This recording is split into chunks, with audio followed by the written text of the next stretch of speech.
ठाकुर जी, धीरज शर्मा जी, सोनिया जी, नौजवान साथियों, मुझे यहाँ आने के लिए देर हो गया क्योंकि पार्लियामेंट का सेशन चालू है और आज प्रधानमंत्री का इलेक्शन ठीक था। और जब प्रधानमंत्री होने के लिए खड़े होते हैं तो जनरली सदन में हम करीब अपनी सीट छोड़कर बाहर जाते हैं, मगर प्रधानमंत्री का स्पीच सुनने के बाद मुझे बड़ा दुख हो गया। देश का प्रधानमंत्री पूरे देशवासियों का प्रधानमंत्री होता है, किसी एक पार्टी का प्रधानमंत्री होता है। देश की जिम्मेदारी उनके कंधे पर होती है, मगर उन्होंने आज जो शुरुआत की, देश के भूतपूर्व प्रधानमंत्री, पहले प्रधानमंत्री जवाहरलाल नेहरू, इनके ऊपर किसी सितम करने की। जवाहरलाल नेहरू ऐसे प्रधानमंत्री हो गए कि देश के आज़ादी के लिए जिन साथियों ने अपना जीवन का अच्छा समय अंग्रेज में तो जेलों में कटाया, इनमें से जो महान नेता थे महात्मा गांधी जी के साथ इसमें जवाहरलाल नेहरू। आज़ादी हासिल होने के बाद इस देश का चेहरा बदलने के लिए, दुनिया में देश का नाम बढ़ाने के लिए जिन लोगों ने काम किया, इनमें हम जवाहरलाल नेहरू को नज़रअंदाज नहीं कर सकते। प्रधानमंत्री के रूप से उन्होंने अपने कंधे पर जिम्मेदारी ली और मुझे लगता है कि सबसे बड़ा काम उन्होंने किया कि आज़ादी हासिल होने के बाद उन्होंने देश को प्रजातंत्र के रास्ते पर ले गए और आज देश में जो डेमोक्रेसी हम देखते हैं, इस डेमोक्रेसी की शुरुआत उसको ताकत देने की भूमिका जवाहरलाल नेहरू ने की। इसके साथ साथ देश का चेहरा बदलना हो तो साइंस और टेक्नोलॉजी उसे हम नज़रअंदाज नहीं कर सकते, इस पर उन्होंने बहुत ध्यान दे दिया। और तीसरी एक बात यही उन्होंने की कि जैसे बहुत बड़े इरिगेशन प्रोजेक्ट के, इंडस्ट्रियल प्रोजेक्ट के, तब शुरुआती में इस क्षेत्र में काम करने के लिए लोग आगे नहीं आते थे, तो सरकार ने इसमें भूमिका ली और देश में कई बड़ी फैक्ट्री लगाकर देश का चेहरा बदलने का काम उन्होंने किया। और ऐसा योगदान देने वाले प्रधानमंत्री जवाहरलाल नेहरू और आज देश के प्रधानमंत्री नरेंद्र मोदी, उन्होंने सदन में अपना भाषण की जो शुरुआत की, वो शुरुआत जवाहरलाल नेहरू के ऊपर किसी सितम करने की बात। और ये बात अच्छी नहीं है। राजनीति में अलग अलग विचारधारा होती है, उसमें भिन्नता होती है, तो जिन्होंने देश के लिए कुछ काम किया वो हम कहीं नज़रअंदाज नहीं कर सकते। चाहे जवाहरलाल नेहरू हो, चाहे लाल बहादुर शास्त्री हो, चाहे इंदिरा गांधी हो, इन सभी ने कुछ न कुछ देश के लिए अच्छा काम किया है और यह हम लोगों ने ध्यान में रखना चाहिए। मगर प्रधानमंत्री खुद इस पर ध्यान नहीं देते। ये बहुत बुरी बात आज हमने अभी देखी, मगर ठीक है, उन्होंने एक गलत रास्ता का स्वीकार किया है, मगर मुझे पूरा विश्वास है कि देश की नई पीढ़ी ऐसे गलत रास्ते पर एक इतिहास का लोगों के सामने रखने का काम करने वाली जो विचारधारा है उसको दूर रखने का काम अच्छी तरह से करें। मैं यहाँ ज़्यादा बोलने के लिए खड़ा नहीं हूँ। मुझे ये बताया गया कि आप से कुछ साथियों को कुछ क्वेश्चन पूछना हो और मेरी राय इस क्वेश्चन पर जानना चाहते हैं तो जो कुछ पूछना है तो आप पूछ सकते हैं और जो कुछ पूछना है ये जरूर पूछ सकते हैं। हम में से कुछ साथी जो सवाल पूछना चाहते थे, हाँ जी प्लीज। Harsh, mic mic.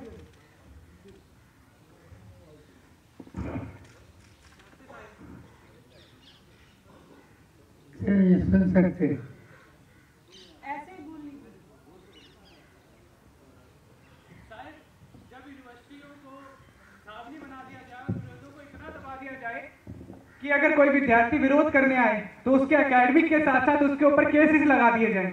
हाल ही में 2 दिन पहले विश्वविद्यालय में, दिल्ली विश्वविद्यालय में 150 दिन से एक प्रोफेसर आंदोलन कर रही थी, उसके साथ एक छात्र जो था उसकी आवाज को दबाने के लिए उसके ऊपर चाय की पूरी चाय बनती भी खोलती भी चाय उसके ऊपर फेंक दी गई, उसको जला दिया गया। तो ऐसे में हम छात्र जो विरोध करना चाहते हैं, अपनी बात रखना चाहते हैं, रखे तो रखे कैसे?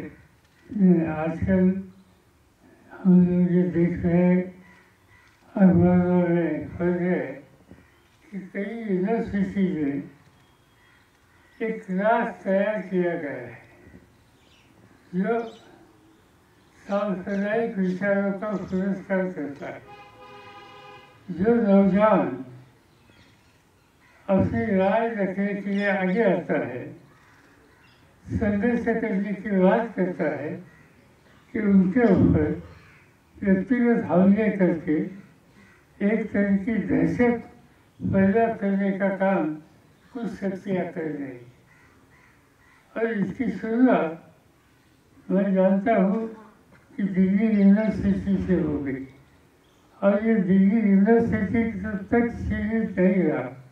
चाहे पूना हो, चाहे मुंबई हो, चाहे अन्य यूनिवर्सिटी हो, जहाँ जहाँ अपना विचार रखने का अपना अधिकार है, ये नीति लेकर जो नौजवान सामने जाता है इसके ऊपर सांप्रदायिक विचारों के जो लोग हैं, नौजवान है, वह हमले करते हैं और उन्हें अनफॉर्चुनेटली यूनिवर्सिटी के कुछ अथॉरिटी समर्थन करते हैं। रास्ता एक ही है कि जो सांप्रदायिक शक्ति आज यूनिवर्सिटी में बढ़ रही है, इन सभी के खिलाफ एक जबरदस्त संगठन हम लोगों को तैयार करना होगा। जवाब को जवाब देना होगा, अहिंसा से जवाब देना होगा। मगर ये गुंडागिरी करने वाली जो एलिमेंट है, इसके खिलाफ हमें मजबूती से खड़ा रहना ही होगा। और कोई? दीपक। मेरा एक क्वेश्चन था कि यूनिवर्सिटी जब एक है, पढ़ने वाले सभी साथी एक है, तो यूनिवर्सिटी में फीस के स्ट्रक्चर में इतना भेदभाव क्यों है? फीस स्ट्रक्चर वो डिफरेंट कॉलेज के अंदर डिफरेंट फीस स्ट्रक्चर है। यूनिवर्सिटी एक है, स्टूडेंट्स एक है, फिर फीस स्ट्रक्चर चेंज क्यों है? सर डूसू में कैसा है, अलग अलग कैंपसेस की अलग अलग फी है। एक यूनिवर्सिटी के अंदर सारे कॉलेजेस आते हैं, 2 सारे कॉलेजेस की अलग अलग फी स्ट्रक्चर है। यही क्वेश्चन शायद ये दिल्ली का इशू होगा। जिस शहर में मैं रहता हूँ, हो गया हुई, वहाँ इसी स्थिति है। सभी कॉलेजेस में जॉइंट फॉर आर्ट्स और साइंस और ये अदर टेक्निकल एजुकेशन, इसकी जो फीस होती है हमारे यहाँ कॉमन है। दूसरा मेरा सवाल ये था साहब कि नॉर्थ कैंपस जो है उसके अंदर सभी कॉलेजेस के अंदर हॉस्टल प्रोवाइड किए जाते हैं, बट साउथ कैंपस के अंदर कोई हॉस्टल नहीं है। ना किसी गर्ल्स कॉलेज के अंदर हॉस्टल है, ना बॉयज के अंदर है। ये सर्वता पे जिम्मेदारी ये जो एजुकेशन इंस्टीट्यूशन है, कॉलेज है, इनकी है, ये यूनिवर्सिटी के है। आज हॉस्टल जैसी सुविधा कॉलेज जैसे यूनिवर्सिटी में नहीं हो तो मुझे लगता है कि हम लोगों को मिलकर जो इंस्टीट्यूशन चलाने वाले लोग हैं इनकी मुलाकात करनी पड़ेगी, इनके साथ बात करनी होगी। साथ साथ भारत सरकार का जो शिक्षा विभाग है, जो कंसर्न मिनिस्टर है, इन लोगों के साथ आप लोगों को लेकर हम जरूर इनसे बात कर सकते हैं, उनके सामने ये डिमांड रख सकते हैं, मगर इसके डिटेल्स आप लोगों को हमें देना पड़ेगा। हम आपको साथ लेकर यहाँ के एजुकेशन मिनिस्टर के साथ जाएंगे और ये आपकी जो शिकायत है इनके सामने रखेंगे। धन्यवाद। उदय। Very good evening, sir. Sir, my question is that the repression of opposition by the central government, which is running in nowadays, and the unconstitutional use of political institution by the current government, how much is this bad for any democracy in the world, sir? It's not only right, it's the worst. And unfortunately, this is happening in our country. Now you just try to recreate what exactly happened in Ranchi in last week. In Jharkhand, the chief minister who was taking different sides, he was arrested with this or that reason, and he is still behind bars. These type of incidences are happening in our country because those who are looking after the government at national level, their total approach is undemocratic, intolerant, and they continuously trying to do this type of issue. We have to work together and fight this type of issues. इस side से कौन? Pallavi, please mic दीजिए पल्लवी को। नमस्ते sir. पहला मेरा ये question है कि जैसे हम देखते हैं कि इनइक्वालिटी होती है यूनिवर्सिटीज़ में, ऑफ कैंपस में इतना प्लेसमेंट अपॉर्चुनिटीज़ नहीं है। अभी हमने देखा कि लेडी श्रीराम की एक लड़की को 40 लाख का पैकेज मिला है, वहीं अगर हम अदिति महाविद्यालय चले जाएं तो आप ये एक्सपेक्ट कर ही नहीं सकते कि वहाँ का कोई बच्चे को अपॉर्चुनिटी मिलेगी।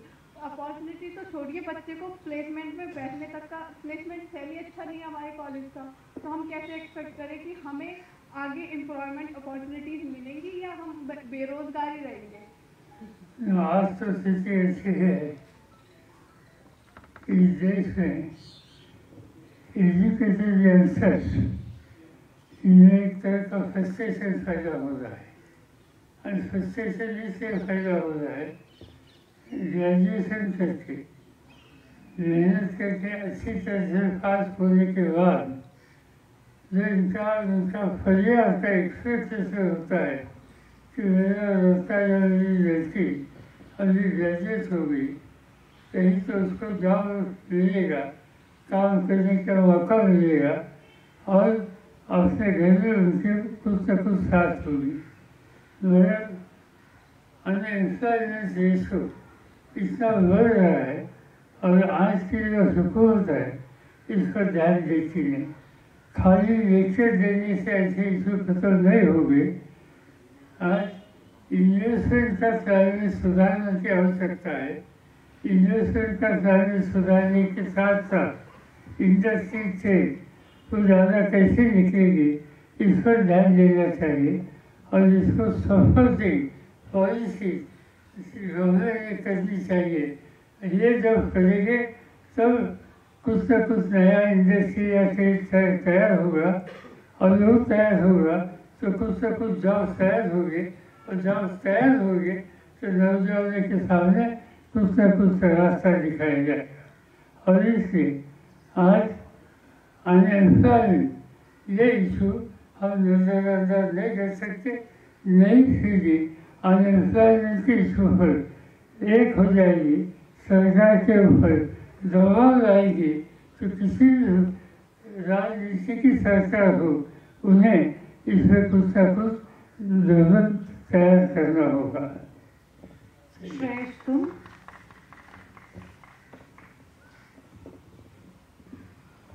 नमस्कार सर, मैं सैयद जादव महाराष्ट्र से यहाँ दयाल सिंह कॉलेज में पढ़ता हूँ।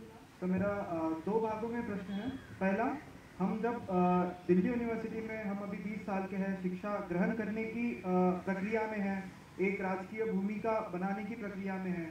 जब आज हम ये पक्ष बदल इतना सब देखते हैं तो एक भूमिका लेने में हमारी बहुत दिक्कत होती है कि क्या सच है या डेवलपमेंट पॉलिटिक्स है, कि कौन सा पॉलिटिक्स है। तो हम कौन से वो मूल्य, कौन से वो पैमाने हमें ध्यान देना चाहिए जिनसे हम एक अच्छी राजनीतिक भूमिका बना पाए। पहली बात एक है कि हम सब लोगों ने एक चीज मन में रखनी चाहिए, डेमोक्रेटिक राइट्स। प्रजातंत्र में आपका जो अधिकार है वो अधिकार मजबूत रखने का पहला तय करना है। और जहाँ गलत कुछ काम होता है वहाँ कड़े जैसा अप्रोच लेकर गलत को गलत करने की तैयारी रखनी चाहिए। और गलत सलाह देने वाले हो, गलत कार्यक्रम करने वाले हो, हम नजरअंदाज नहीं कर सकते। हम इसके खिलाफ मजबूती से खिलाफ हो सकते हैं। ये स्थिति हम पैदा करेंगे तो मुझे पूरा भरोसा है गलत रास्ते से जाने का सलाह कोई देंगे नहीं। दूसरा प्रश्न क्या था? सर, दूसरा प्रश्न ऐसा है कि भारतीय जनता पार्टी ने महाराष्ट्र में जब 2019 का इलेक्शन लड़ा, उससे पहले एक मुद्दा था कि छत्रपति शिवाजी महाराज का सबसे बड़ा स्टैचू अरेबियन सी में बनाया जाएगा, जो कि 2022 में पूरा हो जाएगा बनकर। आज ये 2024 है, गढ़ किलों पर ध्यान नहीं दिया जा रहा है। एक तरफ स्टैचू बनाने का वादा किया था, वो भी आज पूरा नहीं हुआ है। तो क्या ये डेवलपमेंट की सरकार है? ये सरकार और खासतौर भारतीय जनता पार्टी की सरकार डेवलपमेंट इसकी आवश्यकता होती है। चाहे इरिगेशन का प्रोजेक्ट हो, चाहे इंडस्ट्री यूनिट हो, चाहे अच्छे सड़कें हो, चाहे गाँव में बिजली हो, पीने का पानी का प्रबंध हो, ये सब की जरूरत है। इसमें कोई दो राय नहीं। मगर हम सब ये करेंगे, ये कहकर हुकूमत हाथ में आने के बाद ये सब इश्यूज के बारे में नज़रअंदाज करके अपने लिमिटेड मर्यादित जो विचारधारा है वो फैलाने के लिए काम करना, ये भारतीय जनता पार्टी की नीति। अभी मैंने 1 घंटा प्रधानमंत्री का स्पीच सुना और इसमें उन्होंने कुछ 2-4 बातें बताई। बस ज़्यादा से ज़्यादा उन्होंने बातें बताई कि जिससे जो समाज का अलग अलग वर्ग है, चाहे हिंदू हो, चाहे मुस्लिम हो, चाहे सिख हो या चाहे ईसाई हो, इन सभी के बारे में एकता की फैलाव व्यक्त होगी, ऐसा विचार उन्होंने सामने रखा नहीं। वह सड़कें सीखे, इस तरह से बातें उन्होंने सामने रखी कि समाज में हम कुछ चंद लोगों की हिस्सों की रक्षा करने वाले, और जब जिनके ऊपर देश की जिम्मेदारी होती है, ऐसे लोग इस तरह की सांप्रदायिक विचारधारा को मदद करने के बाद फैलाते हैं कि देश के लिए ठीक नहीं। इनके खिलाफ हम लोगों को जहाँ मौका मिलेगा वहाँ आवाज़ उठाने की आवश्यकता है। बहुत बहुत धन्यवाद साहब। आपने सभी विद्यार्थी के सवालों को समझा, उनकी समस्याओं को समझा और समाधान भी देने का काम किया। ये हमारे लिए बहुत मोटिवेशन है। और आज इस कार्यक्रम के समापन की ओर हम लोग जा रहे हैं। मैं सबसे पहले फिर से धन्यवाद करना चाहता हूँ हमारे नेता आदरणीय पवार साहब। और आज की सिचुएशन में मैं फिर यही बोलूँगा कि साहब, हमारा पक्ष, हमारा चिन्ह, हमारी विचारधारा आप ही हो। जो भी आप कदम लेंगे, जो भी आप ये करेंगे, देश का युवा